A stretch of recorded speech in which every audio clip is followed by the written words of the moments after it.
주님 감사합니다. 또 이 아침에 하나님 우리를 깨워주시고 말씀의 자리 가운데 불러주셔서 감사합니다. 주님 오늘 하루를 주님 손에 올려드립니다. 하나님 우리 기도를 받으시고 또 주님 말씀하심을 따라 살아가기로 결단하고 하나님 일어서는 귀한 시간 될 수 있도록 은혜 베풀어 주십시오. 감사드렸고 예수 그리스도의 이름으로 기도드립니다. 아멘. 찬송가 197장 찬양 드리시겠습니다. 찬송가 197장입니다.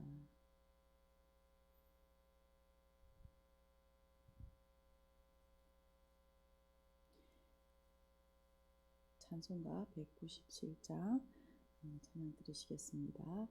은혜가 풍성한 하나님을 믿는 자 한 사람 어제도 오늘도 언제든지 변창고 보호해 주시네. 주여 성령의 은사들이 오늘도 내리어 주소서. 성령의 뜨거운 불길로서 오늘도 충만케 하소서. 아멘. 정욕과 죄악에 물든 마음을 성령의 불길로 태우사 정결케 하소서. 태우소서. 깨끗게 하여 주옵소서. 아멘. 주여 성령의 은사들이 오늘도 내리어 주소서. 성령의 뜨거운 불길로서 오늘도 충만케 하소서. 희생의 제물로 돌아가신 어린 양 우리 주 예수여, 구속의 은혜를 내리시사 오늘도 구원해 주소서. 주여 성령의 은사들이 오늘도 내리어 주소서. 성령의 뜨거운 불길로서 오늘도 충만케 하소서. 주님의 기쁘신 은혜만을 세상에 널리 전하리니 하늘의 능력과 권세로서 오늘도 입혀 주옵소서. 주여 성령의 은사들이 오늘도 내리어 주소서. 성령의 뜨거운 불길로서 오늘도 충만케 하소서. 아멘.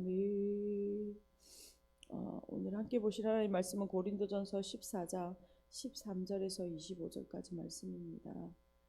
고린도전서 14장 13절에서 25절까지 다 찾으신 줄 알고 천천히 읽도록 하겠습니다. 그러므로 방언을 말하는 자는 통역하기를 기도할지니 내가 만일 방언으로 기도하면 나의 영이 기도하거니와 나의 마음은 열매를 맺지 못하리라. 그러면 어떻게 할까? 내가 영으로 기도하고 또 마음으로 기도하며 내가 영으로 찬송하고 또 마음으로 찬송하리라. 그렇지 아니하면 내가 영으로 축복할 때에 알지 못하는 처지에 있는 자가 네가 무슨 말을 하는지 알지 못하고 네 감사에 어찌 아멘 하리요. 너는 감사를 잘하였으나 그러나 다른 사람은 덕을 세움받지 못하리라.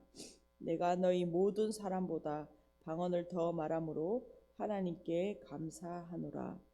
그러나 교회에서 내가 남을 가르치기 위하여 깨달은 마음으로 5마디 말을 하는 것이 1만 마디 방언으로 말하는 것보다 나으니라. 형제들아, 지혜에는 아이가 되지 말고 악에는 어린아이가 되라. 지혜는 장성한 사람이 되라.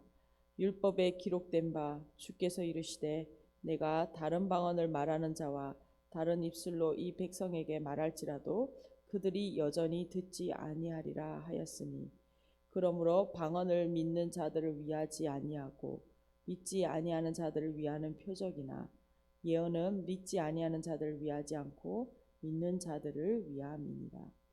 그러므로 온 교회가 함께 모여 다 방언으로 말하면 알지 못하는 자들이나 믿지 아니하는 자들이 들어와서 너희를 미쳤다 하지 아니하겠느냐.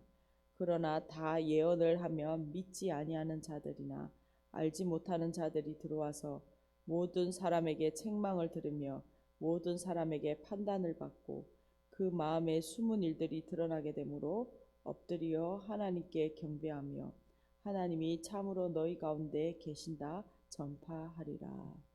아멘. 저희는 지금 고린도전서 문제 중에 12장부터 고린도 교회에 있었던 그 은사 사용의 문제를 다루고 있습니다. 은사는 계속 사도 바울이 그리스도의 몸된 교회의 연합을 위하여 하나님께서는 교회에 다양한 은사들을 주셨고, 또 그 은사는 공동체의 유익을 위하여 자신의 유익이 아니야 다른 사람의 덕을 세우는 일을 위하여 사용되어야 한다라는 것을 중심으로 이야기하고 있습니다. 14장 1절에서는 앞서 사랑에 관하여 요약했죠. 이 모든 길에 사랑이라는 그 마음의 태도로 행해야 된다는 것입니다. 사랑을 추구하며 신령한 은사를 사모하라라고 권면하고 있습니다. 오늘은 계속 이어가는 어제 본문에서 이어가는 내용인데요. 공예배 가운데 은사를 사용하는 것에 대하여 이야기하고 있습니다. 13절에 보면 13절과 14절은 통역의 필요성에 대해서 이야기하고 있는데요.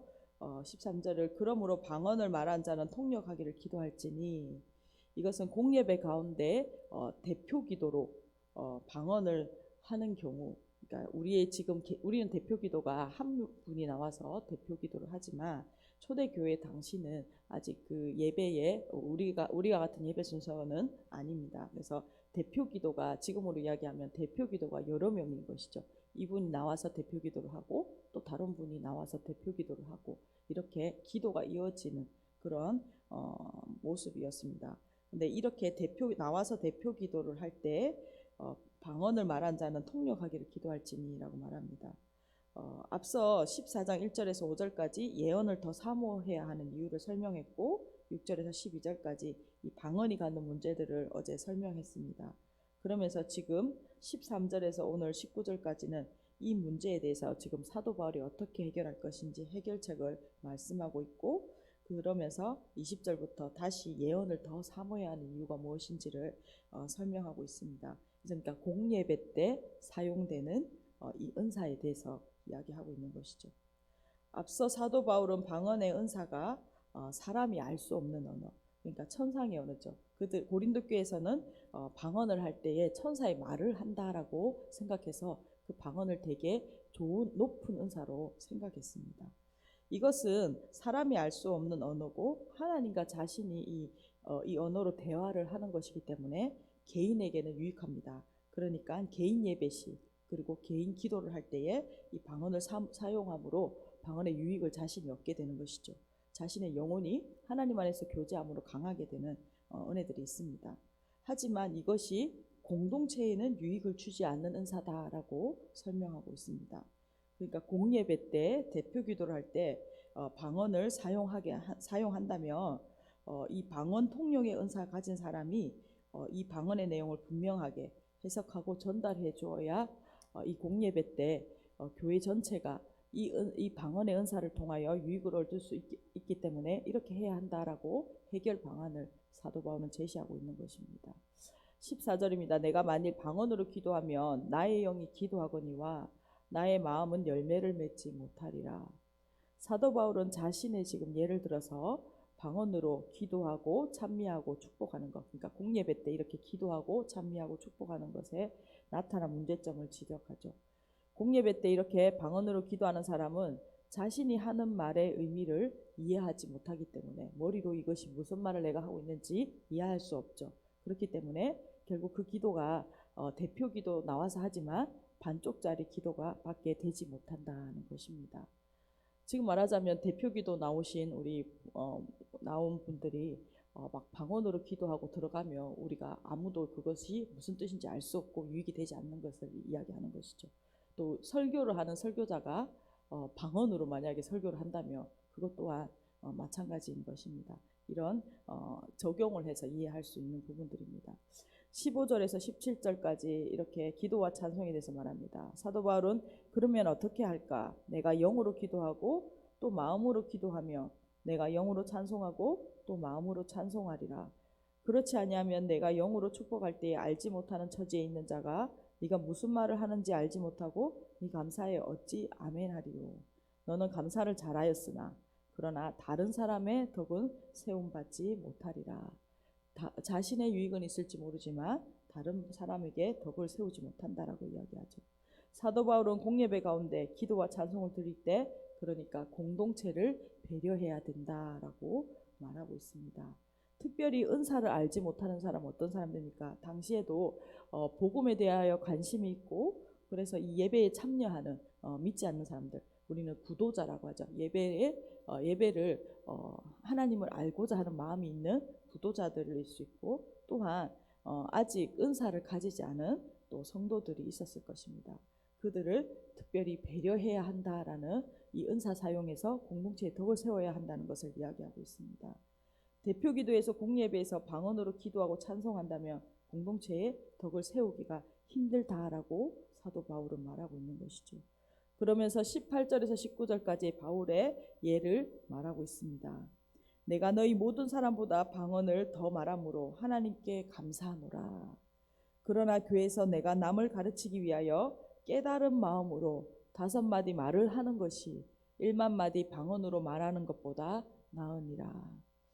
혹시 고린도 교회 성도들 가운데 이렇게 생각할 수 있죠. 사도 바울은 방언을 할 줄 모르기 때문에 방언의 은사가 없기 때문에 지금 그 은사가 얼마나 대단한 건데 그거를 평가절하한다라고 오해하는 사람이 있을까 싶어서 18절에 내가 너희 모든 사람보다 방언을 더 말함으로 하나님께 감사하노라라고 말하고 있습니다.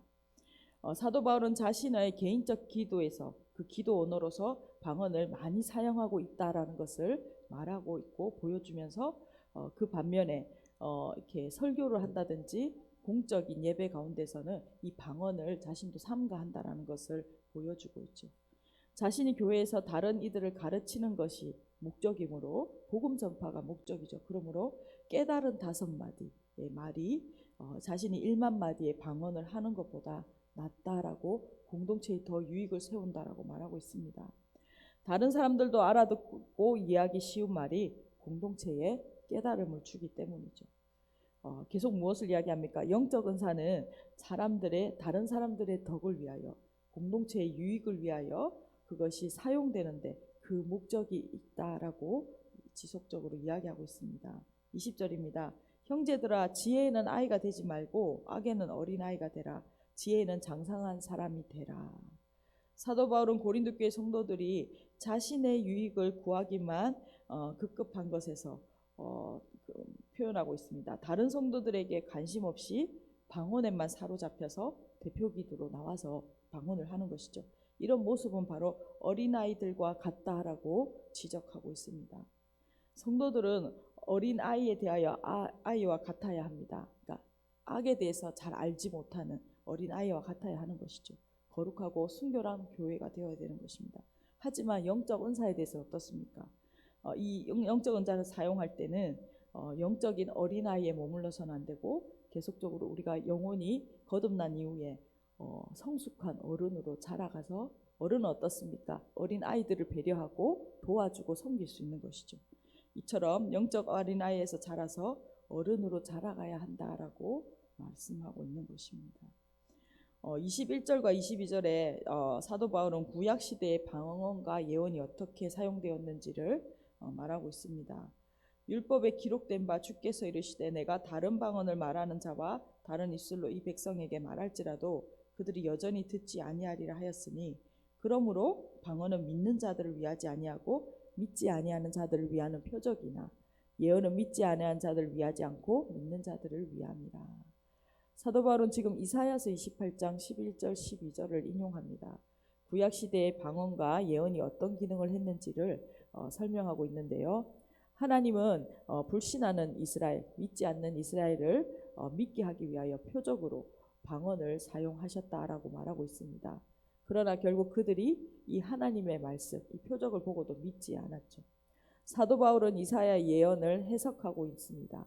방언은 믿지 않는 자들이 믿게 하기 위한 그 언어를, 하늘의 언어를 통하여, 나타남을 통하여 믿지 않는 자들이 믿게 되는 표적이 된다라고 말하고 있는 것이죠.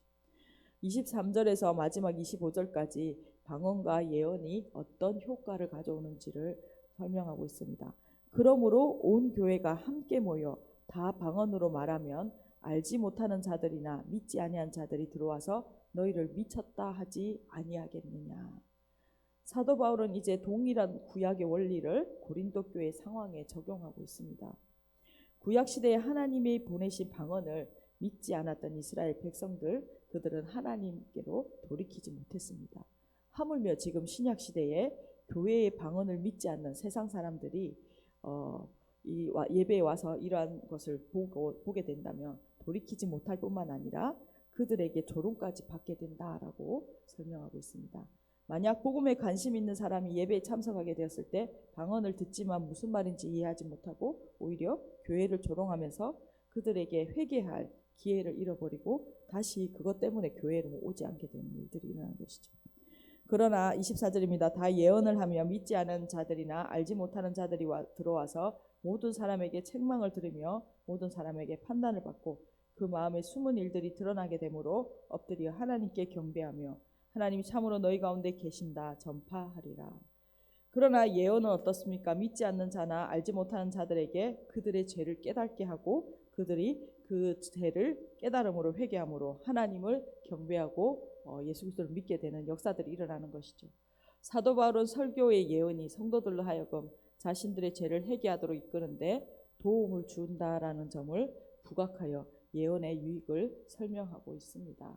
오늘 말씀을 좀 요약하면서 기도했으면 좋겠습니다. 공적 예배는 무엇입니까? 연합된 하나의 몸으로 함께 하나님을 찬미하고 감사하며 말씀을 듣는 시간입니다. 지금도 동일하게 이 정신은 동일합니다.